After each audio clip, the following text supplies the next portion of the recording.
వర్తమానాన్ని తెలియచేయాలని మరి దేవుడు ప్రతి ఒక్కరితో మాట్లాడలాగా అందరూ ప్రార్థన పూర్వకంగా ఈ స్థలంలో ఉండాలని అందరికీ మనం చేస్తూ మరి అందరూ చప్పట్లు కొడుతూ సేవకులను ఆహ్వానిస్తాం.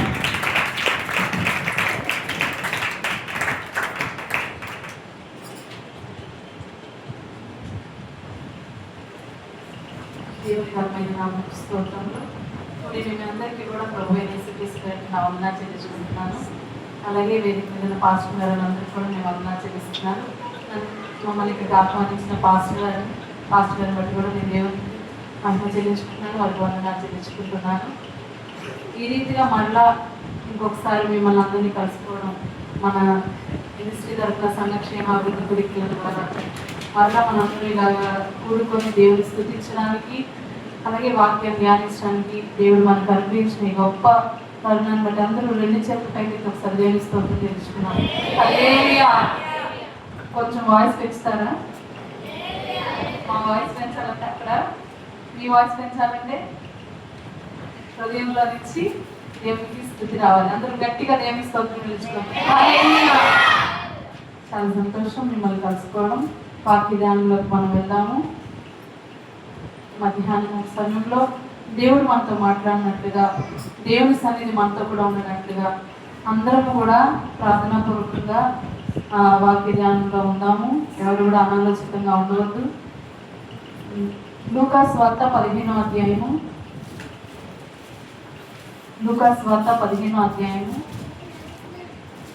8వ వచనం నుంచి చదువుకున్నాం. 10వ వచనం చదువు.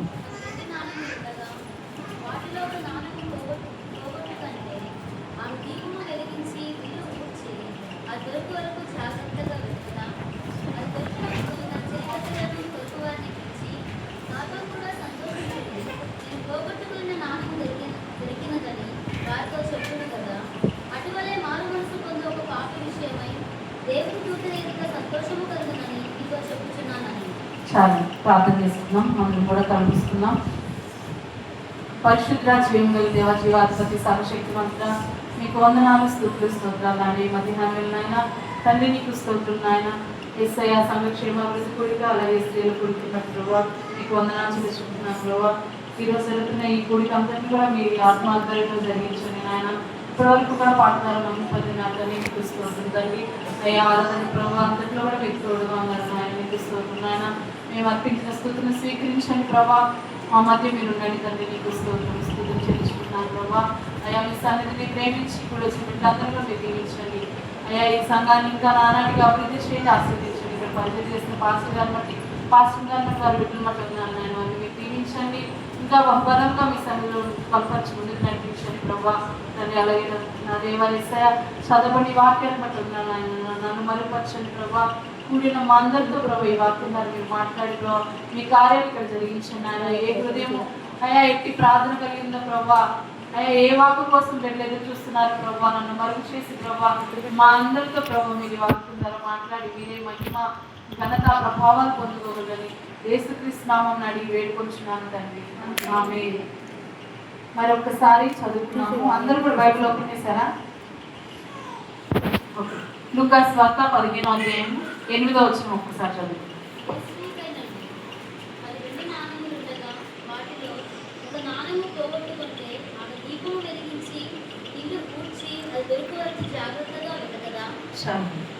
ఇక్కడ మనం ఒక స్త్రీ గురించి చూస్తా ఉన్నాం కదా. ఏ స్త్రీకైనాను 10 వెండి నాణములు ఉండగా ఈ ఉపమానం మనం చాలాసార్లు వినే ఉంటాం కదా వాక్యంలో. అయితే ఇక్కడ ఒక స్త్రీ ఉంది. ఆమె దగ్గర ఏమున్నాయి? 10 వెండి నాణ్యాలు. ఒక వెండి నాణ్యం ఉంటేనే ఏం చేస్తాం? చాలా సంతోషిస్తాం కదా, చాలా ధైర్యంగా ఉంటాం. నా దగ్గర కూడా వెండి ఉంది అని. 10 ఉన్నాయి అంతే ఇవ దగ్గర. అయితే నేను ఈ మధ్యాహ్నం వేళ మిమ్మల్ని ఒక ప్రశ్న వేద్దాం అనుకుంటున్నాను. ఈమె దగ్గర 10 వెండి నాణ్యాలు ఉన్నాయన్నారు కదా. మన దగ్గర మనం చాలా సంవత్సరాల నుంచి దేవుని వెంబడిస్తున్నామా లేదా? ఒక్కొక్కళ్ళు ఒక్కొక్క విధంగా ఒక్కొక్క సాక్ష్యం ఉంటుంది. ఇక్కడ ప్రతి ఒక్కరి గురించి మనం కనుక మాట్లాడుతూ ఉంటే మనం అన్ని సంవత్సరాల నుంచి వెంబడిస్తున్నాం, దేవుని సన్నిధిలో ఉంటున్నాము. మన దగ్గర ఏమున్నాయి? మన దగ్గర అసలు ఏమున్నాయి? ఆ స్త్రీ దగ్గర వెండి నాణ్యాలు ఉన్నాయి. మరి మన దగ్గర ఏమున్నాయి అంటే దేవుడు ఇచ్చింది ఏముంది? మన దగ్గర ఉన్నటువంటి చాలా ఉంటాయి, కానీ దేవుడు ఇచ్చినది నా దగ్గర ఏముంది? మొట్టమొదటి ప్రశ్న అది మనం వేసుకున్నాం. దేవుడు ఇచ్చినవి ఏమున్నాయి? ఈ స్త్రీ దగ్గర అయితే 10 వెండి నాణ్యాలు ఉన్నాయి అని మనం వాక్యంలో చదువుకున్నాం.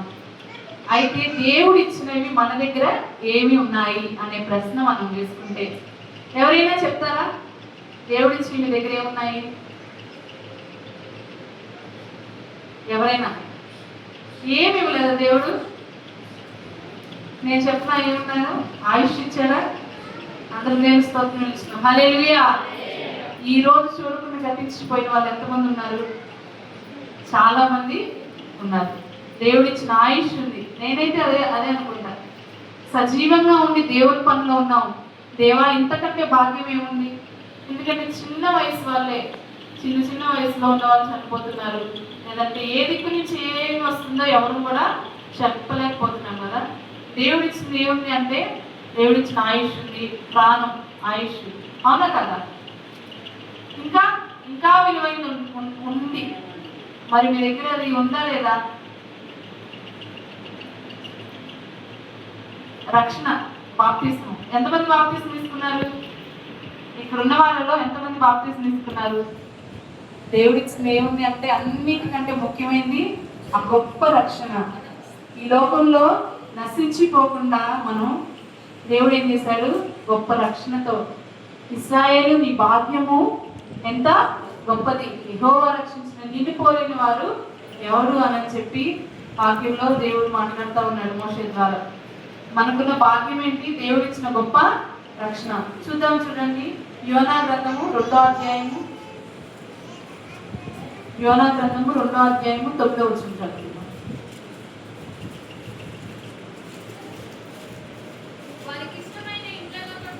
2వ అధ్యాయము 9వ వచనం. యోనా గ్రంథము 2వ అధ్యాయము 9వ వచనం చదవండి. కాదు, 2వ అధ్యాయము 9వ వచనం చదవండి.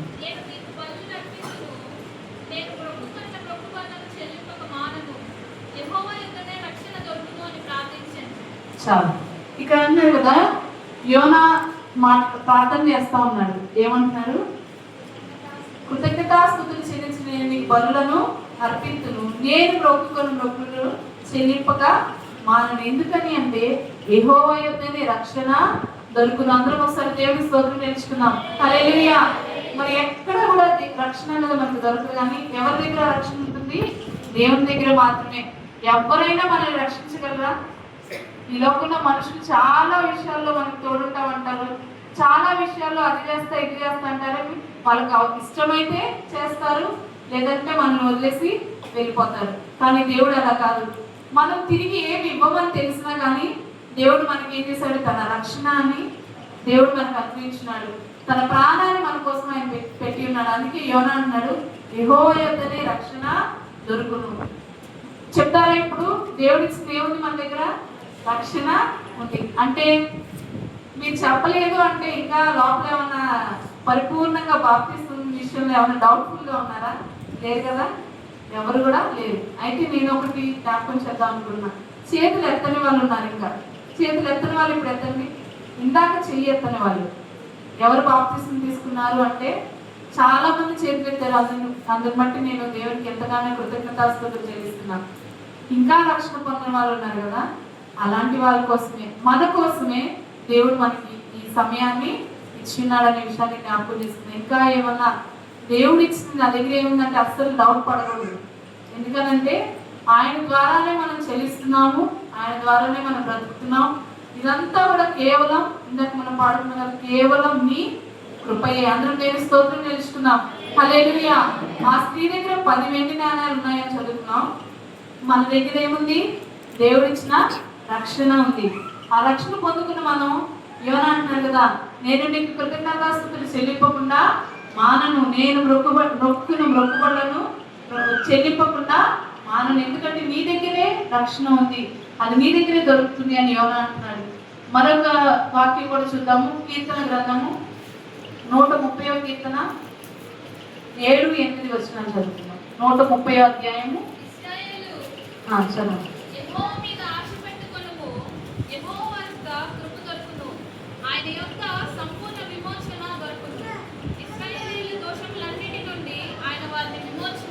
చాలా ఇక్కడ కీర్తనకారుడు అంటాడు కదా, ఇశ్రాయేలు యెహోవా మీద ఆశ పెట్టుకొను, యెహోవా యొక్క కృప దొరుకును. ఆయన దగ్గర ఏముందంటే ఇంకా దేవుని దగ్గర కృప దొరుకుతుంది.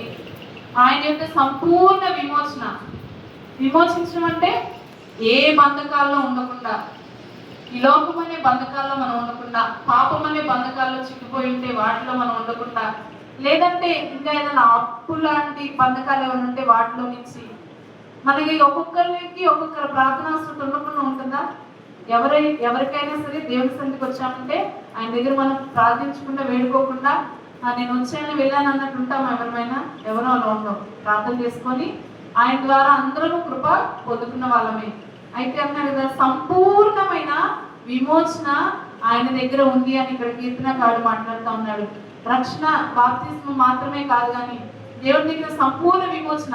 ఇంకెవ్వరు కూడా అంత సంపూర్ణంగా మనల్ని విడిపించలేరు, విమోచించలేరు. కానీ ఆయన మాత్రమే మనల్ని విడిపించగలిగిన దేవుడు, విమోచించగలిగిన దేవుడైనాడు. కనుక ఆయన ద్వారా వచ్చే విడుదల నా దగ్గర ఉంది అనే సాక్ష్యాన్ని మనం కలిగిన వారంగా ఉండాలి. ఇంకా చూద్దాము.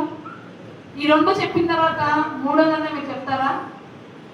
ఇంకా దేవుడి దగ్గర నుంచి మనకు వచ్చి ఏమున్నాయి? స్వస్థత అని రాష్ట్రం కలిగిన నిజమే. స్వస్థత, దేవుడిచ్చిన ఆరోగ్యము, దేవుడిచ్చిన ఆయుష్ లేకుండా మనం ఏది కూడా చేయలేము. దేవుడిచ్చిన స్వస్థతను బట్టే, దేవుడిచ్చిన ఆరోగ్యాన్ని బట్టే మనం ఇలాగన ఆయన సన్నిధిలో నిలిచిఉండగలిగాము. ఇంకా ఒక వాక్యం చూద్దాం. రోమాపత్రిక 8వ అధ్యాయము. రోమాపత్రిక 8వ అధ్యాయము 9వ వచనం చదువుతున్నాం.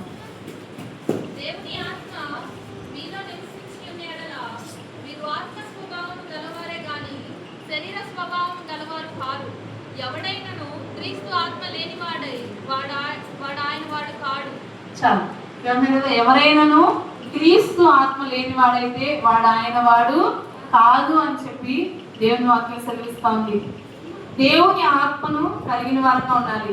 మరి రక్షణ బాప్తిస్మం పొందుకున్న ప్రతి ఒక్కరు కూడా ఆయన యోహాను చెప్తున్నాడు కదా, బాప్తిస్మం ఇచ్చే యోహాను, నేనైతే మీకు నీటిలో బాప్తిస్మం ఇస్తున్నాను, కానీ ఆయన మీకు అగ్నిలో బాప్తిస్మం ఇస్తాడు అని చెప్పి ఆయన యేసుక్రీస్తు గురించి సాక్ష్యం చెప్పినట్టుగా మనం లేఖనాల్లో చూస్తూ ఉన్నాం.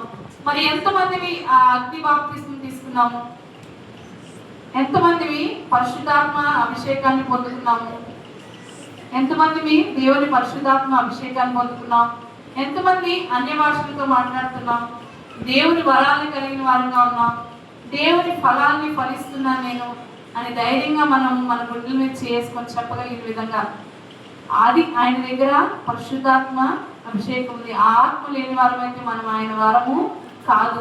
ఎన్ని సంవత్సరాల నుంచి ఆయన వెంబడించిన, ఎన్ని సంవత్సరాల నుంచి ఆయన దగ్గరికి వస్తూ వెళ్తూ ఉన్నా దేవుని ఆత్మ మనలో లేకపోతే, పరిశుద్ధాత్మ అభిషేకము ఆ అనుభవం లేకపోతే మనం ఎంత వెంబడించినా అది ఎంత కూడా వ్యర్థమే. కనుక దేవుడు మన కొరకు అందుకోసమే ఈ కూడికలను ఆయన ఏర్పాటు చేస్తా ఉన్నాడు. మనము ఆ పెంతెకొస్తు దినమున ఏదైతే వాగ్దానం చేయబడిందో సంఘానికి దేవుడు తన ఆత్మను అగ్ని నాలుగులుగా విభాగించి ఆ మేడగదిలోకి పంపించినప్పుడు అందరూ కూడా ఏం చేశారంట? పరిశుద్ధాత్మను పొందుకొని అన్య భాషలతో మాట్లాడుతూ ఉన్నారు. అక్కడ చుట్టూ ఉన్న వాళ్ళంతా కూడా ఆశ్చర్యపోయేలాగా ఏం చేస్తా ఉన్నారు? పరిశుద్ధాత్మను పొందుకున్నారు. అయితే ఈ మధ్యాహ్నం వేళ మనం కూడా ఇంకా ఎవరిమైనా దేవుని ఆత్మ లేని వారంగా ఉంటే అటు వారు ఆ పరిశుద్ధాత్మను పొందుకునే వరకు కన్నీరు విడిచి ప్రార్థించే వారంగా మనము ఉండాలి. దేవుని సన్నిధిలో దేవాని ఆత్మ చేత నన్ను నింపు, ఈ శక్తి చేత నన్ను నింపు. మరి ఆ స్త్రీ తన దగ్గర ఉన్నవి ఏంటో కనుక్కోగలిగింది. మరి మనం మన దగ్గర ఇంకా దేవుడు ఇస్తానన్నాడు. ఆయన దినమెల్లా లోబడినారని ప్రజల కోసం ఏం చేస్తున్నాడు? ఆయన తన చేతులు చాపి పిలుస్తా ఉన్నాడు. ఇంకా రక్షణ పొందకపోతే రక్షణ పొందమని, పరిశుద్ధాత్మను పొందుకోకపోతే సమస్తాన్ని విడిచిపెట్టి లోకాన్ని, లోకాశలని, తలంపులన్నింటినీ పెంటతో సమానంగా చేసుకొని ఆయన సన్నిధిలో నిలిచి మనం కనుక ప్రార్థిస్తే దేవుడు తన ఆత్మ చేత మనల్ని ఆయన అభిషేకించడానికి ఆయన సిద్ధంగా ఉన్నాడు. కనుక దేవుని ఆత్మ కొరకు మనము కనిపెట్టుకునే వారంగా ఉండాలి. దేవుని పరిశుద్ధాత్మ నాతో కూడా ఉంది, ఆయన నన్ను నడిపిస్తున్నాడనే ధైర్యం మనతో ఉంటే ఇంక ఏది కూడా మనల్ని ఏమి కూడా చేయదనే విషయాన్ని మనం జ్ఞాపకం చేసుకుందాం. మరి ఈ మూడు మనం కలిగి ఉన్నట్లయితే దేవుని సన్నిధిలో ఇంకా ముందుకు మనం ఆ మూడు విషయాన్ని జ్ఞాపకం ఉంచుకోండి. వాక్యంలో ముందుకు వెళ్దాం. ఇందాక చదువుకున్న వాక్యమే లూకాసు వార్త 15వ అధ్యాయము 8వ వచనం చదువుకున్నాం కదా. ఏ స్త్రీకైనను 10 వెండి నాణ్యములు ఉండగా వాటిలో ఒక నాణ్యం పోగొట్టుకుంటే ఏమైందంట? 10 నాణ్యాలు ఆమె దగ్గర ఉన్నాయి, వాటిలో ఒక నాణ్యం పోయింది. 10లో ఒకటి పోతే ఏమన్నా అవుతుందంటారా? 10 ఉన్నాయి కదా, 10లో ఒక్కటే పోయింది. ఇంకా ఎన్ని ఉన్నాయి ఆమె దగ్గర? 9 ఉన్నాయి. 9 ఉన్నాయని సంతృప్తి పడాలా? ఆ 10వ దానికోసం వెతకాలా? ఏం చేస్తాం? ఖచ్చితంగా వెతుకుతాం. ఇంట్లో బోల్డ్ అని చీరలు ఉంటాయి. ఒక్క చీర కనపడిపోతే ఏం చేస్తాం? ఒక డ్రెస్ కనపడకపోతే ఏం చేస్తాం? ఇల్లంతా మొత్తం తిరగదిప్పైనా సరే మనం కనపడిన దానికోసం ఖచ్చితంగా వెతుక్కుంటాం. మరి ఎన్ని సంవత్సరాలు అవుతుంది, ఎన్ని రోజులు అవుతుంది దేవుడిచ్చిన పరిశుద్ధాత్మను కలిగిన వారంగా మనం ఉన్నామా? లేదంటే ఏ విషయంలో అయినా జారిపోయామా? ఏ విషయంలో అయినా పడిపోతున్నామా? ఎక్కడైనా దేవుని సన్నిధిలో వెనకంజ వేసిన స్థితిలో ఉన్నామా అని మనము ఈ స్త్రీ గుర్తించినట్లుగా గుర్తించగలిగిన స్థితిలో ఉన్నామా అనే ప్రశ్న మనం వేసుకున్నాం. ఏ విషయంలో అయినా జారిపోయానా? ఏ విషయంలో అయినా నేను పడిపోయానా? ఏదైనా ఇంకా నాకు కొదువుగా ఉందా? దేవుని దగ్గర నుంచి పొందుకోలేకుండా నేనున్నానా అనే ప్రశ్నలు. అన్ని ప్రశ్నలే కదా. వాక్యం చెప్తారనుకుంటే ప్రశ్నలు వేస్తారనుకుంటారా? మనల్ని మనం ప్రశ్నించుకోకపోతే దేవుడు ఒకరోజు ప్రశ్నిస్తాడు. అప్పుడు ఎవ్వరు కూడా ఆయన దగ్గర నుంచి మనల్ని తప్పించలేదు. సిద్ధపాటు కోసం, మనం బలపడడం కోసమే దేవుడు మనకి అవకాశాన్ని ఇచ్చాడు. అండి మధ్యాహ్నం వేళ ఒకసారి జ్ఞాపకం చేసుకున్నాం. ఏ విషయంలో అయినా నేను జారిపోయానా? ఏ విషయంలో అయినా నేను పడిపోయానా? ప్రారంభ దినం రక్షణ పొందుకున్న రోజు ఎలా ఉన్నానో ఇప్పుడు కూడా నేను అలాగే ఉన్నానా? రక్షణ పొందుకున్న రోజు ఏం చేస్తాం? పాస్టర్ గారు తీర్మానం చేస్తారు కదా, ఇక నుంచి సంఘంలో అన్నిట్లో యాక్టివ్గా ఉండాలి, ప్రార్థన కూడికలకు రావాలి, ప్రభు బలాలను తీసుకోవాలి. ఏదైనా చిన్న విషయం వస్తే ఏం చేస్తాం? ముందు ప్రభు బలాలనే గుర్తొచ్చింది. ఈ నెల ఈ వారం తీసుకోకుండా నేనేం చేయాలి? వెనక్కి వెళ్ళిపోవాలి. పలానా విషయంలో నాకు బాగుంది కనుక దేవుని సన్నిధికి వెళ్ళకూడదు, ఇంట్లో కూర్చోవాలి. ఇంట్లో కూర్చుంటే ఎవరికి మహిమ? ఇంట్లో కూర్చుంటే ఎవరికి సంతోషం? సాతానికే కానీ మనకి కానే కాదు.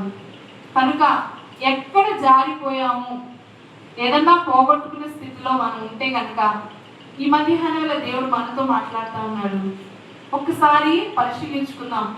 ఏమన్నా పోగొట్టుకున్న స్థితిలో మనము ఉంటే కనుక దేవుని సన్నిధిలో మనం ఏమాత్రం కూడా పోగొట్టుకున్న స్థితిలో ఉండాలని దేవుడు కోరుకోవట్లేదు. ఆలోచించుకుందాం. నేను ఇంత స్లోగా ఎందుకు చెప్తున్నానంటే మనల్ని మనం పరిశీలించుకోవాలి అని చెప్పి అంటున్నాడు కదా దేవుని వాక్యం. చూద్దాం చూడండి, ప్రకటన గ్రంథము 2వ అధ్యాయం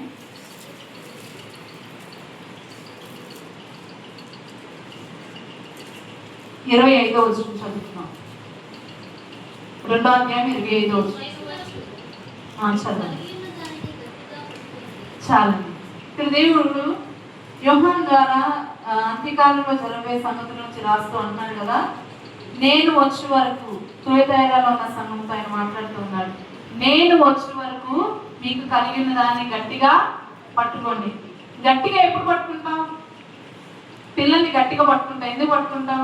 వాడు ఎటన్నా వెళ్ళిపోతాడేమో, జారిపోతాడేమో, పరిగెత్తుతాడేమో అని చెప్పి వాళ్ళని జాగ్రత్తగా పట్టుకుంటాం. లేదా ఏదైనా మంచి ఆ 10 వెండి నాణాలు ఉన్న పర్సు ఉన్నట్టు ఏదైనా మంచి పర్సు ఉందనుకో, దాన్ని కూడా గట్టి పట్టుకుంటాం. ఎందుకని? అది ఎక్కడ పడిపోకూడదు, పోగొట్టుకోకూడదు.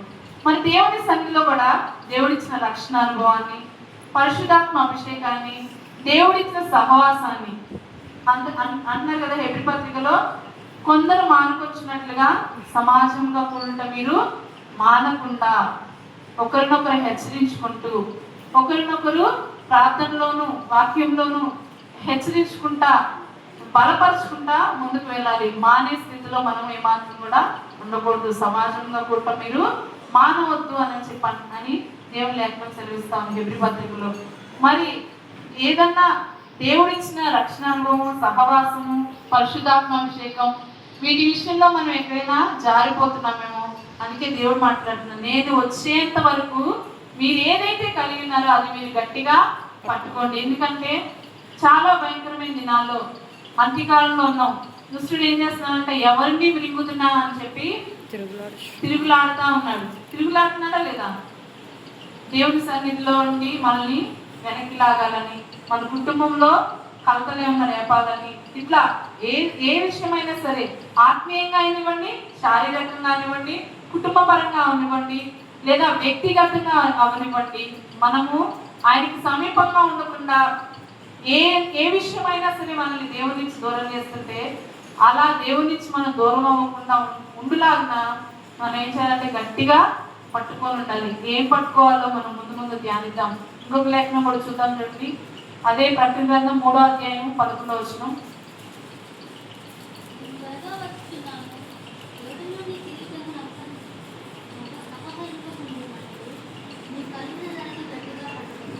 చాలు అంటున్నాడు కదా, నేను ఇక్కడ కూడా అంటాను త్వరగా వస్తున్నాను. మనం చిన్నప్పటి నుంచి ఉన్నాం కదా, దేవుడు త్వరగా వస్తాడని రావట్లేదు కాబట్టి 10 మందికి అన్నిటిలాగా ఏం చేద్దాం? 10 మంది కాదు, 5గురే కదా బుద్ధి లేని వాళ్ళు. ఏం చేశారు? కునికి నిద్రించారు. పెళ్లికి మనం రానే వచ్చారు. ఏమైంది? దీపాలు వెలిగింపబడి లేని స్థితిలో ఉన్నాయి. వాళ్ళు విడవబడ్డారు. అలా కాకుండా నేను త్వరగా వస్తున్నాను, ఎవడు కూడా నీ కిరీటాన్ని అపహరింపకుండా, దేవుడు నీకు ఇచ్చిన కిరీటం, రక్షణ అనే కిరీటం అవనివ్వండి, పరిశుద్ధాత్మ అభిషేకం అవనివ్వండి, ఇంకా అంతకంటే చెప్పాలంటే దేవుడు ఇచ్చిన వరాలు, ఫలము, ఇవేమి కూడా ఎవరు మన దగ్గర నుంచి అపహరించకుండా, పరిచర్య చేసే మనసుంటే ఆ పరిచర్య చేసే మనసు నుంచి ఎవరు కూడా మనల్ని త్రోసివేయకుండా, లేదంటే దేవుని సంఘంలో ఏదన్నా పాత్రలో మనం ఉంటే వాటి నుంచి ఎవరు కూడా మనల్ని త్రోసివేయనివ్వకుండా మనం ఏం చేయాలంటే మనకున్న కిరీటాన్ని గట్టిగా పట్టుకోవాలి. ఎలా పట్టుకోవాలి ఒకసారి చెప్తారా? గట్టిగా పట్టుకోవాలి అని చెప్పి దేవుడు తన వాక్య ద్వారా మాట్లాడుతూ ఉన్నాడు. అందుకనే ఈ స్త్రీ ఏం చేస్తా ఉంది? ఆమె వెండి నాణాన్ని పోగొట్టుకున్నప్పుడు ఆమె ఒక 3 పనులు చేసినట్టుగా మనం చూస్తా ఉన్నాం. మొట్టమొదట ఆమె ఏం చేస్తుంది? దీపము వెలిగించింది. ఏం చేసింది? నాతో పాటు చెప్తారా? ఆమె దీపాన్ని వెలిగించింది. ఏదైనా కనపడకపోతే అంతే కదా, మనం ఫస్ట్ ఏం చేస్తాం? ఇంట్లో లైట్ అన్నీ వేసేసి ఎక్కడుందా, ఏ మూల ఉందా, ఏ గదిలో ఉందా, మంచం కింద పెట్టామా, లేకపోతే ఇంకెక్కడ పెట్టామా, వంట గదిలో డబ్బాల్లో పెట్టామా అని చెప్పి ఏం చేస్తాం? మొత్తం కూడా వెతికేస్తాం. ఈ స్త్రీ కూడా తను పోగొట్టుకున్న వెండి నాణ్యము ఎక్కడుందో చూడడానికి మొదట దీపాన్ని వెలిగించింది. ఆ దీపము ఏంటి చెప్తారా ఎవరైనా? ఈ వాక్యమే నా పాదములకు దీపము, నా త్రోవకు వెలుగైందని దేవుని వాక్యం సెలవిస్తుంది కదా.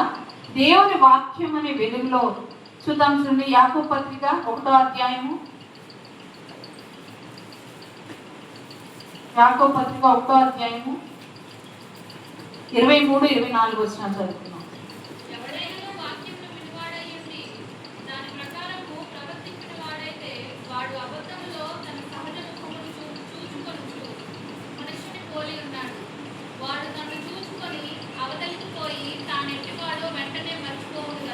సరే, ఇక్కడ ఉన్నారు కదా, ఎవడైనా వాక్యం వినువాడైంది దాని ప్రకారం ప్రవర్తింపని వాడైతే. వాక్యం వింటాం, ప్రతి వారం దేవుని సన్నిధికి వస్తాం, పాస్టర్ గారు చెప్పే వాక్యాలు వింటాం, పాస్టర్ గారు చెప్పే వాక్యం వింటాం, లేకపోతే ఇంకా ఎక్స్ట్రా యాక్టివిటీస్ ఏదైనా ఉంటే బయట వెళ్ళే మీటింగ్స్ లో వింటాం కదా. అవన్నీ విని దాని ప్రకారంగా ప్రవర్తింపలేని వారమై ఉంటే కనుక మనం ఎలాంటి వాళ్ళం అంట? అద్దంలో ముఖం చూసుకుంటున్నా ఉన్న వాళ్ళు ఎవరు ఉంటారు కదా, చూసుకున్నప్పుడు ఎందుకు చూసుకుంటాం? అదేదో ఫ్యాషన్ కోసం అని కాదు, కానీ బయటికి వెళ్తున్నాం కదా, అంతా చక్కగా ఉందా లేదా మొహం, ఎవరికి కూడా అభ్యంతరకరంగా ఉండకుండా మంచిగా ఉండాలని చెప్పి చూసుకుంటాం. మరి వాక్యం అనే వెలుగులో, అద్దము వంటి వాక్యంలో మన ముఖాన్ని మనం చూసుకొని ఆ వాక్యానుసారంగానే నేను జీవిస్తున్నానా, లేదా ఏ విషయంలో తప్పిపోయానా, ఆ వాక్యానుసారంగానే నేను ఉన్నానా, లేదంటే ఏదైనా స్థితిలో నేను జారిపోయానా అని ఏం చేయాలి? ఆ స్త్రీలాగా దీపం వెలిగించి మనం పోగొట్టుకున్న ఆత్మీయ స్థితిని తిరిగి తెచ్చుకునేలాగా ఆ వాక్యం వెలుగులో మనం ఏం చేయాలి? వెతుక్కోవడము నేర్చుకోవాలి. అందుకే కీర్తనకారుడు అంటారు కదా, నీ ఎదుట నేను పాపం చేయకున్నట్లు నా హృదయంలో నేను ఈ వాక్యాన్ని ఉంచుకొని, నా 119:11 రాయబడుతుంది.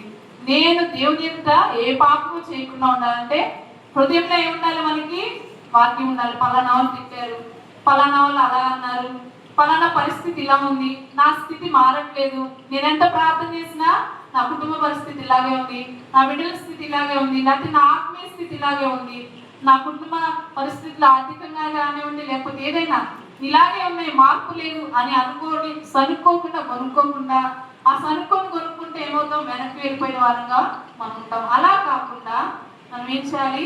దేవుని వాక్యాన్ని మన హృదయంలో ఉంచుకొని ఆ వాక్యానుసారంగా మనం జీవిస్తూ ఉంటే ఎటు కూడా తప్పుకోవాల్సిన అవసరం ఉండదు. లైట్ ఆన్ చేస్తుంటే మార్గం సరళంగా కనపడుతుంది, చక్కగా వెళ్ళిపోవచ్చు కదా మనం. అదే లైట్ లేదనుకోండి, చీకట్లో నడవడం అంటే ఎవరి వల్ల కూడా కాదు. అందుకే దేవుడు తన వాక్యాన్ని అనే దీపాన్ని మనకి ఇచ్చాడు. ఇంకా వెలిగించుకోకుండా, ఆ వాక్యాన్ని అనుసరించకుండా, వింటాంలే విన్న వాక్యం సరే ఈరోజు వినేసాం చాలే. ఒకవేళ మంచి వాక్యం చెప్పారనుకోండి పాస్టర్ గారు, ఏమనుకుంటాం? ఈ వాక్యం నా కోసమే, నా జీవితంలో నెరవేరాలి. అదే ఏదన్నా కొంచెం గట్టిగా ప్రసంగం చేశారనుకోండి, అలాగా అది ఇలా ఉండాలని, ఎప్పుడు ఇలాగే చెప్తారు, నా గురించే చెప్పారా అని సంశయించకుండా చెప్పిన వాక్యాన్ని దిద్దుకుంటూ, ఆ వాక్యానుసారంగా మన జీవితాన్ని దిద్దుకుంటా మనం ముందుకు సాగిపోయే వారంగా ఉండాలి. అందుకే ఆ స్త్రీ ఏం చేస్తా ఉంది? దీపం వెలిగించి ఇల్లు ఊడ్చిందంట. రెండోదిగా ఆమె ఏం చేస్తా ఉంది? ఇల్లు ఊడుస్తా ఉంది. ఒక మంచి కొత్త ఇల్లు కట్టుకున్నారు అనుకోండి ఎవరైనా, ఒక సంవత్సరం తర్వాత మనం వెళ్ళి, ఎవ్వరు లేని ఇల్లు అయితే ఎలా ఉంటుంది? ఆ కొత్త ఇల్లు అయినా సరే ఎవ్వరు లేని ఇల్లు అయితే సంవత్సరం తర్వాత తాళాలు చేస్తే ఎలా ఉంటుంది? మొత్తం కూడా బూజు పట్టేసి దుమ్ము, ఎవరు ఉండరు, తలుపులు వేసి ఉంటాయి. అయినా కానీ ఎలా చేరుతుందో దుమ్ము అనేది ఇంట్లో చేరుతుంది. అలాగే వాక్యం మన హృదయంలో లేకుండా ఎప్పటికప్పుడు వాక్యం వెలుగులో ఆ స్త్రీ ఇల్లు ఊడ్చినట్టుగా మనం ఊడ్చుకొని చెడు ఆలోచనలే కానీ, దుఃఖమే కానివ్వండి, కృంగిపోయిన స్థితే కానివ్వండి, కన్నీరే కానీ, ఇవన్నీ మన జీవితంలో ఉన్నాయని, సంశయాలు, అనుమానాలు, అవిశ్వాసము, ఇవన్నీ ఉంటా మనం అలాగే ఉన్నాం అనుకో, ఆ ఊడవని ఇల్లు ఎలాగైతే ఉందో అలాగే మన ఆత్మీయ స్థితి కూడా ఉంటుంది. అందుకే ఆ స్త్రీ ఏం చేస్తుందంటే, నేనేం పోగొట్టుకున్న నా నాణ్యం ఎక్కడ ఉంది అని చెప్పి ఏం చేస్తుందంట? ఆ ఊడ్చుతా ఉంది. ఊడ్చినప్పుడు ఖచ్చితంగా ఏమవుతుంది? అది ఎక్కడో దగ్గర దొరుకుతుంది. మనం కూడా వాక్యం వెలుగులో మన వాక్యం చదువుతా ఏం చేయాలంటే, ఏ స్థితిలో నేను కోల్పోయాను, ఏం కోల్పోయాను, ఎలా నేనున్నాను అని ఎప్పటికప్పుడు సరి చేసుకుంటా దుమ్మును, ధూళిని, అవిశ్వాసాన్ని, అపనమ్మకాన్ని, సంశయాల్ని, కృంగిపోయిన స్థితిని, వీటన్నిటిని ఊడ్చేశారనుకోండి, ఇంకేవి కూడా మనకి అడ్డుండదు. ఏ విషయంలో కూడా మనకి కొదువు అనేది ఆత్మీయంగా ఉండదు. అందరం ఒకసారి దేవుని స్తోత్రం నేర్చుకున్నాం. హల్లెలూయా. మూడవదిగా మనం చూద్దామా? అది దొరక వరకు ఆమె ఏం చేస్తుందంటే జాగ్రత్తగా వెతుకుతుందంట. ఏదో పైపైన పిల్లలు ఉంటారు, ఏదైనా కనపడలేదన్నాం అనుకోండి, పైపైన ఎక్కేసి లేదమ్మా దొరకలేదు పోనీ అని. కానీ మనం మాత్రం పట్టుబట్టి ఏం చేస్తాం? జాగ్రత్తగా వెతికి అది దొరికే వరకు వదలకుండా ఒక వారమైనా 10 రోజులైనా వెతుకుతాము, అది పొందుకుంటాము. అలాగా మనం ఏదైనా వస్తువు కోల్పోయినప్పుడు ఎలాగైతే జాగ్రత్తగా వెతుక్కుంటాము, పరిశీలించుకుందాం మన ఆత్మీయంగా మనం ఏం కోల్పోయాం. ఏదన్నా విషయంలో కోల్పోయి ఉంటే, లేదా కోల్పోలేదు అంతా మంచిగానే ఉంది, ఇక ముందు ఎవరు నీ దగ్గర నుంచి ఆ ఆత్మీయ స్థితిని అపహరించుకుంటా, ఎవ్వరు కూడా నీకున్న కిరీటాన్ని అపహరించుకుంటా. ఎంత చదువుకున్నాం కదా ప్రకటన గ్రంథంలో, నేను త్వరగా వచ్చున్నాను, ఎవరు కూడా నీకు కలిగిన దాన్ని దొంగిలించకుండా, అపహరించకుండా జాగ్రత్తగా కాపాడుకోవాలని చెప్పబడిన రీతిగా మనం ఏం చేద్దామంటే, మనకి దేవుడిచ్చిన వరాల్ని, ఫలాల్ని వాటిని జాగ్రత్తగా కాపాడుకుంటూ, ఎవడు దుష్టుడు అనేవాడు దొంగిలించకుండా మనం ఏం చేయాలి? వాటిని కాపాడుకుందాం. ఏంటి దేవుడిచ్చే వరము, ఫలము పదార్థం వింటున్నాం కానీ ఏంటది అని ఎవరికైనా అనుమానం ఉంటే నేను ఆ లేఖనాన్ని చూపించి వాక్యాన్ని ముగిస్తాను. 1 కొరింథీ పత్రిక 12వ అధ్యాయము 4వ వచనం నుంచి చదువుకుందాం. 1 కొరింథీ వీలైతే మైక్ లో చదవండి ఈ వాక్యం మాత్రం.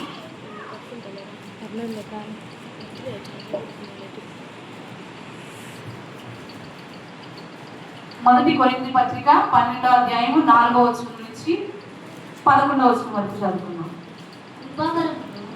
నానా విధములుగా ఉన్నది కానీ ఆత్మ ఒక్కడే, మరియు పరిచర్యలు నానా విధములుగా ఉన్నవి కానీ ప్రభువు ఒక్కడే. నానా విధములైన కార్యములు కలవు కానీ అందరిలోనూ అన్నిటినీ జరిగించే దేవుడు ఒక్కడే. అయినను అందరి ప్రయోజనము కొరకు ప్రతి వారికి ఆత్మ ప్రత్యక్షత అనుగ్రహింపబడుచున్నది. ఎలాగనగా ఒకరికి ఆత్మ మూలముగా బుద్ధివాక్యమును, మరి ఒకరికి ఆత్మను అనుసరించిన జ్ఞానవాక్యమును, మరి ఒకరికి ఆ ఆత్మ వలననే విశ్వాసమును, మరి ఒకరికి ఆ ఒక్క ఆత్మ వలననే స్వస్థపరచు వరములను, మరి ఒకరికి అద్భుత కార్యములను చేయు శక్తియు, మరి ఒకరికి ప్రవచన వరమును, మరి ఒకరికి ఆత్మల వివేచనయు, మరి ఒకరికి నానావిధ భాషలను, మరి ఒకరికి భాషల అర్థము చెప్పు శక్తియు అనుగ్రహింపబడి ఉన్నది. అయినను వీటన్నిటిని ఆ ఆత్మ యొక్కడే తన చిత్తము చొప్పున ప్రతి వానికి ప్రత్యేకముగా పంచి ఇచ్చును, కార్యసిద్ధి కలుగజేయుచున్నాడు. చాలు. ఇక్కడ చూసినట్లయితే కృపావరములు ఎలా ఉన్నాయంట? దేవుడు ఇచ్చిన కృపావరములు అవి నానా విధములుగా ఉన్నవి కానీ ఆత్మ ఒకటే. అందరికీ దేవుని యొక్క నుంచి కృపావరాలు వస్తాయి కానీ ఒక్కొక్కరి దగ్గర నుంచి అవేమి రావు. మనం అందరం కూడా దేవుని దగ్గర నుంచి ఆత్మను పొందుకోవాలి, దేవుడి నుంచి కృపావరములను పొందుకోవాలి అంటున్నారు కదా. నానా విధములైన కార్యములు కలవు కానీ అందరిలోనూ అన్నిటినీ జరిగించేవాడు దేవుడు ఒక్కడే. ఆయన ఒక్కడే మనలో కార్యాన్ని జరిగించే దేవుడైనాడు కనుక ఆయనకు మనం లోబడే వారంగా, ఆయన వాక్యానికి మనం లోబడే వారంగా ఉండాలి. 7వ వచనం అన్నారు, ఆయనను అందరి ప్రయోజనం వరకు ప్రతివానికి ఆత్మ ప్రత్యక్షత అనుగ్రహింపబడుచున్నది. ఎందుకని దేవుడు ఆత్మవరాల్ని మనకి కృపావరాలను అనుగ్రహిస్తాడంటే అంటున్నారు కదా, ఆత్మ ప్రతివానికి ప్రయోజనము కలుగునట్లుగా దేవుడు ఒక్కొక్కరికి ఒక్కొక్క విధమైన ప్రత్యక్షతను అనుగ్రహిస్తా ఉన్నాడు. ఎలాగనగా ఒకరికి ఆత్మూలంగా బుద్ధివాక్యమును, వాక్యాన్ని గ్రహించే జ్ఞానము కొంతమందికి, మరి ఒకరికి ఆత్మను అనుసరించి జ్ఞానవాక్యమును. కొంతమంది రిఫరెన్స్ చెప్పడం ఆలస్యం ఏం చేస్తారు, మా చర్చిలో కాంటీ ఉన్నారు, రిఫరెన్స్ చెప్పకముందే తీసి చదివేస్తారు. రిఫరెన్స్ చెప్పకముందే పాస్టర్ గారు వాక్యం చెప్తా ఉంటారు, తీసి చదివేస్తూ ఉంటారు. అలాగా ఆ జ్ఞానం వాళ్ళకి ఎలా వచ్చింది అంటే దేవుడిచ్చిన జ్ఞానమే. మనం పరిశుద్ధాత్మ పొందుకోవడం అంటే పుట్టి ఆత్మ గుడిలో ఒక్కసారి ఆత్మ పొందుకొని వెళ్ళిపోవడం అని కాదు. దాని ఫలం మనం చూపించాలి. వాక్యాన్ని ధ్యానించడంలో, ఆ చదివిన వాక్యాన్ని విని గ్రహించుకోవడంలో, దాన్ని గుర్తుంచుకోవడంలో, అలా గుర్తుంచుకుంటేనే కదా దాని ప్రకారంగా మనము జీవించగలము. ఆ జీవించగలిగిన బుద్ధివాక్యాన్ని, జ్ఞానవాక్యాన్ని మనకి అనుగ్రహించేది ఆయనే. మరి ఒకరికి ఆత్మ వలననే విశ్వాసమును, విశ్వాసం కలిగిన వారంగా ఉండాలంటే ఆత్మ ఫలాల్లో ఒక ఫలము ఏంటిది? విశ్వాసము. ప్రేమ, సంతోషము, సమాధానము, విశ్వాసము అని కదా. విశ్వాసం కూడా మనం విశ్వసించి దేవుడు నా జీవితంలో కార్యాలు చేస్తాడు, లేదంటే ఆయన మాత్రమే, ఇందాక చదువుకున్నాం కదా, ఆయన యొద్దే సంపూర్ణమైన విమోచన జరుగుతుంది, ఆయన యొద్దే రక్షణ దొరుకుతుంది, ఇవన్నీ ఆయన ద్వారానే కలుగుతాయని మనం విశ్వసించాలి. అంటే దేవుని ఆత్మ జ్ఞానం, దేవుని ఆత్మ మనలో ఉంటేనే విశ్వాసంలో కూడా మనము నిలిచి ఉండగలము. ఇంకా మరి ఒకరికి ఆ ఒక్క ఆత్మ వలననే స్వస్థపరిచే వరము. దేవుడికి ఏమిస్తా అన్నాడు? స్వస్థపరిచే వరాన్ని. ఇంకొకరికి అద్భుత కార్యం చేయ శక్తి, మరి ఒకరికి ప్రవచన వరం. సంఘము క్షేమకరంగా ఉండనట్లుగా ప్రవచన వరాన్ని అపేక్షించే వారంగా మనం ఉండాలి. అన్య భాషలతో మాట్లాడే వారంగా ఉండాలి. చల్లారిపోయిన స్థితిలో మనం ఏమాత్రం ఉండడం దేవుడు ఇష్టపడట్లేదు. పరిశుద్ధాత్మ అభిషేకాన్ని పొందుకోవాలి. ఈ మధ్యాహ్నంలో దేవుడు మీకు ఇచ్చిన అవకాశము. దేవుని ఆత్మను కలిగిన వారంగా మనం ఉండాలి. ఆ ఆత్మ పొందుకున్న మనం ఏం చేయాలంటే అన్య భాషలతో మాట్లాడే వారంగా, మన సంఘ క్షేమం కోసం, కుటుంబ క్షేమాల కోసం ప్రవచించే వారిగా. దేవుడు అంటాడు, అంత్యకాలంలో నేను మనుషులందరి మీద కూడా నా ఆత్మను కృపరిస్తాను. మరి ఎంతమంది ఆ వాగ్దానాన్ని ఎత్తి ప్రార్థిస్తా ఉన్నాం? అతి కాలంలో ఉన్నాం దేవా. నీ ఆత్మతో నన్ను అభిషేకించు, నీ శక్తి చేత నన్ను నింపు. ఏ విషయంలో కూడా నేను జారిపోకుండా నిలిచి ఉండాలి. నేను పోగొట్టుకున్నది ఏంటో నేను ఎరిగిందాన్ని అది తిరిగి పొందుకొని నేను నీలో నిలిచి ఉండాలి, ఫలించాలి అనే ప్రార్థన ఈ రోజు నుంచి మనం చేసేవారంగా ఉందాం. ఇంకా అంటున్నారు కదా, విశ్వాసము, అలాగే ప్రవచన వరము, మరి ఒకరికి ఆత్మల వివేచన వరం. ఏదైనా విషయం ఉంటే దాని గురించి వివేచించి దాని గురించి మనము జ్ఞానం పొందుకోగలిగే విధంగా వివేచన వరాన్ని కూడా దేవుడు మనకు అనుగ్రహిస్తా అంటున్నాడు. మరి ఒకరికి నానావిధ భాషలను, మరి ఒకరికి భాష అర్థం చెప్పు శక్తియు. ఒకరు పరిశుద్ధాత్మ పొందుకొని భాషలు మాట్లాడుతూ ఉంటే ఆ భాషలకు అర్థం చెప్పేవారిగా నేను అలా ఉండాలి అనే ఆశ తృష్ణ నీలో కలిగి ఉంటే దేవుడి మధ్యాహ్నం వేళ ఆయనని దర్శించి అనే భాషలు మాట్లాడే వాళ్ళని అనుగ్రహిస్తా అన్నాడు. ఆ మాత్రమే కాదు కానీ ఆ భాషకు అర్థాలు చెప్పే విధంగా అలా నేను ఉండాలి అని ఎంతమంది కోరుకుంటున్నారు? వాక్యం విన్నాం కదా, నేను పరిశుద్ధాత్మ పొందుకోవాలి, నేను ఆ పరిశుద్ధాత్మ పొందుకొని అన్ని భాషలతో మాట్లాడాలి, అన్ని భాషలతో మాట్లాడుతున్నప్పుడు వాటి అర్థం నేను తెలుసుకోవాలి, వాటి అర్థం నేను చెప్పగలిగిన విధంగా ఉండాలి అనే కోరికను మనం కలిగిన వారంగా ఉంటే దేవుడు అందరికీ కూడా, ఆయన ఎవరిని కూడా తోసివేసే దేవుడు కాదు. తన ఆత్మను అనుగ్రహించడానికి ఆయన ఎంతగానో సిద్ధంగా ఉన్నాడు. అయినను వీటన్నింటినీ ఆత్మ ఒక్కడే తన చిత్తము చొప్పున ప్రతివానికి ప్రత్యేకంగా పంచించు కార్యసిద్ధి కలిగజేస్తున్నాడు. మనలో కార్యసిద్ధి కలిగజేసేవాడు దేవుడే. ఇవన్నీ అనుగ్రహించేది ఆయనే కనుక ఆయన తట్టు చూద్దాం. ఏమి కోల్పోయామో, ఏమి పోగొట్టుకున్నామో వాటిని మనం పొందుకోగని దేవుని సన్నిధిలోంచి మనం ఈ దినం ఇంటికి వెళ్ళే వారంగా ఉన్నాం. మధ్యాహ్నంలో ఒకసారి మనం మోకరిద్దాము. ఒక్కసారి నాకైతే మీరు చెప్పక్కర్లా, ఫస్ట్ నేను అడిగాను కానీ ఏమి దేవుని దగ్గర నుంచి మనం పొందుకున్నామంటే కొంతమంది చెప్పారు రక్షణ పొందుకున్నాం, పరిశుద్ధాత్మను పొందుకోవాల్సిన వాళ్ళు ఇంకా చాలా మంది ఉన్నారు. అయితే ఈ మధ్యాహ్నంలో దేవుడు నిన్ను దర్శించనాడు. ఆయన ఆత్మ చేత అభిషేకించడానికి, ఆయన వరాల్ని నీకు అనుగ్రహించడానికి ఆయనైతే సిద్ధంగా ఉన్నాడు. నువ్వు ఏ విషయంలో కోల్పోయావు? ఆ స్త్రీ 10 వెండి నాణాలు ఉన్నాయి, నాకు వెండి నాణాలు ఉన్నాయి కదా అనుకుంటా ఉండలేదు, కానీ ఒకటి కోల్పోయానన్న సంగతి గుర్తించి దీపాన్ని వెలిగించింది, ఇల్లు ఊడ్చింది, జాగ్రత్తగా వెలిగి ఆమె కనుగొనింది. మరి నువ్వు కూడా ఇంకా దేవుని సన్నిధిలో పొందుకోవాల్సినవి అన్ని పొందుకోలేకుండా ఉన్నావేమో. ఆయన అంటున్నాడు, ఆయనే నీతో మాట్లాడుతూ ఉన్నాడు. దేవుడు నిన్ను బలపరిచే దేవుడై ఉన్నాడు. దేవుడు నిన్ను తన ఆత్మతో అభిషేకించేవాడై ఉన్నాడు. కనుక ఒకసారి అందరూ కూడా నోరు తెచ్చి, దేవా ఏ విషయంలో నేను వెనకబడిపోయి ఉన్నానో అది నేను తిరిగి పొందుకోవాలి, నీ ఆత్మతో నన్ను అభిషేకించు. రక్షణ పొందని వాళ్ళైతే నేను రక్షణ పొందుకోవాలి దేవా, ఈ కూడికలు నా కోసమే, ఎవ్వరు నశించుకోవడము దేవునికి ఇష్టమైంది కానీ కాదు. కనుక ఒక్కసారి జ్ఞాపకం చేసుకుందాం, నోరు తెచ్చి అందరం కూడా ప్రార్థన చేద్దాం. దేవా నేను నీ తట్టు చూస్తున్నాను, నన్ను దర్శించు అని చెప్పి ఆయనని మనం వేడుకుందాము. దేవునికి మన స్వరాన్ని వినిపిద్దాము. ఒకసారి అందరము కూడా, దేవా నేను ఇంకా పొందుకోవాల్సినవి చాలా ఉన్నాయి, నువ్వు నా కొరకు సిద్ధపరిచినవి చాలా ఉన్నాయి. అయితే నేను అనాలోచితంగా ఉండవు, లేదంటే ఇప్పుడు కాదు ఇంకొకసారి అనుకుని నేను నీ నుంచి దూరం ఉంటున్నానేమో. ఒకసారి నీ స్థితి నాకంటే ఎక్కువ దేవునికి తెలుసు, నీకు తెలుసు. ఏ స్థితిలో జారిపోయావో ఆ స్థితిలో మరలా నిలబెట్టి దేవా అని ఒకసారి ప్రార్థన చేద్దాము. చేయి పట్టుకో, నా చేయి పట్టుకో, జారిపోకుండా నే పడిపోకుండా, యేసు నా చేయి పట్టుకో, నే జారిపోకుండా నే పడిపోకుండా, యేసు నా చేయి పట్టుకో, చేయి పట్టుకో, నా చేయి పట్టుకో, జారిపోకుండా నే పడిపోకుండా, యేసు నా చేయి పట్టుకో. అందరూ కూడా పాడదాం, దేవా నా చేయి పట్టుకో. నేను ఏ విషయంలో జారిపోయానేమో, పడిపోతున్నానేమో, నేను జారిపోకుండా నన్ను పట్టుకుని ఆయన అందరూ పలుకుతాము. అందరం ఒకసారి దేవా నా చేయి పట్టుకో అని అడుగుదాము. పడిపోకుండా యేసు నా చేయి పట్టుకో, లోకంలోని లాగకుండా నా చేయి పట్టుకో, లోకంలోని ఏమాత్రం కూడా ఆకర్షించి ఇవ్వదు నాయనా, నీ నుంచి నన్ను దూరం చేయనివ్వదు దేవా.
పడిపోకుండా యేసు నా చేయి పట్టుకో, యేసు నా చేయి పట్టుకో. ఆయన ఎంతగానో మన కొరకు తన ప్రాణాన్ని ఇవ్వడానికి సరిగ్గా వెనుకాడిన దేవుడుగా ఉన్నాడు. తాను వ్యక్తిగా చేసుకొని నీ కొరకు నా కొరకు ఆయన ఈ లోకానికి వచ్చినాడు. అయితే విశ్వాస జీవితంలో ఏదైనా పరిస్థితులు నేను చేయవలస్తున్నాయేమో, ఏవైనా బలహీనతలు నేను ఆయన నుంచి దూరం చేస్తున్నాయేమో, మధ్యాహ్నం వేళ దేవుడు నీతో మాట్లాడుతూ ఉన్నాడు. నేను నీ పక్షంగా నిలిచున్నాను, నిన్ను బలపరచువాడు నేనే, నిన్ను హెచ్చించువాడు నేనే, నిన్ను రక్షించువాడు నేనే. నా యొక్క సంపూర్ణ విమోచన ఉన్నది, నా యొక్క రక్షణ ఉన్నది. నా యొక్క వచ్చేవారు నేను ఏమాత్రం త్రోసివేయనని శ్రమిస్తున్న దేవుడు మన దేవుడు. నిన్ను స్వస్థపరచువాడు ఆయనే, నిన్ను రక్షించువాడు ఆయనే, నిన్ను కాపాడే దేవుడు ఆయనే ఉన్నాడు కనుక ఆయన వైపు మనం నిల్చుందాం, ఆయన తట్టు చూద్దాం, మన మనసులో ఆయన వైపు నిలిపి ఉంచుదాం. ఏది కూడా మనల్ని ఆయన నుంచి దూరం చేయనివద్దు. ఏది కూడా మన నుంచి ఆయన అందించిన రక్షణ, పరిశుద్ధాత్మ, ఆత్మవరాలు ఎవ్వరు కూడా అపహరింపకుండా మన సొంత ఆలోచనలు అవనివ్వండి, మన శరీరం అవనివ్వండి, లోక పరిస్థితులు అవనివ్వండి, లోక సముద్రం మనల్ని లాగివేయవచ్చు. పేతురు కనుక గాలిని తుఫాను చూసి వెనుకంజ వేసి నీళ్ళలో పడిపోయినట్లుగా నువ్వు ఈ లోకాన్ని, లోక పరిస్థితులు చూసి జారిపోతున్నావేమో. అందుకోసమే నిన్ను బలపరచడానికి ఈ సంఘం ఉన్నది. అందుకోసమే దేవుడు మనల్ని ఏర్పాటు చేసుకొని ఉన్నాడు కనుక ఈ గుడికి, అందుకోసమే దేవుడు నీ కొరకు ఏర్పాటు చేస్తున్నాడు కనుక ఆయన వైపు చూద్దాం, ఆయన వైపు చూద్దాం. రక్షణ పొందుకున్నాం, సిద్ధపడదాం. చాలా తక్కువ సమయం మన మధ్య ఉన్నది. ఆయన త్వరగా రానయ్యాడు. ఆయన వచ్చినప్పుడు విడవబడ్డ స్థితిలో ఉన్న మహాఘోరము ఒకసారి జ్ఞాపకం చేసుకుందాం. విడవబడ్డ మహాఘోరం ఇదే రక్షణ సమయం, ఇదే అనుకూలమైన సమయం కనుక రక్షణ పొందుకున్నాం, పరిశుద్ధాత్మను పొందుకున్నాం. దేవుని ఆత్మ వెలుగులో మనం ముందుకు నడుపుతాము. దేవుడి కొద్ది మాటలు దీవించుగాక. ఆమేన్.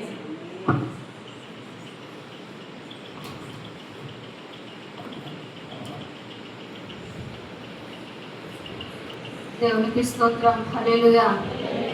చక్కటి సందేశాన్ని అందించిన సిస్టర్ గారికి నా హృదయపూర్వక వందనాలు తెలియజేస్తున్నాను. అలాగే మన మధ్యలో తుమ్మాడ నుంచి పాస్టర్ గారు మన మధ్యలో వచ్చి ఉన్నారు. మరి మా తరపున అలాగే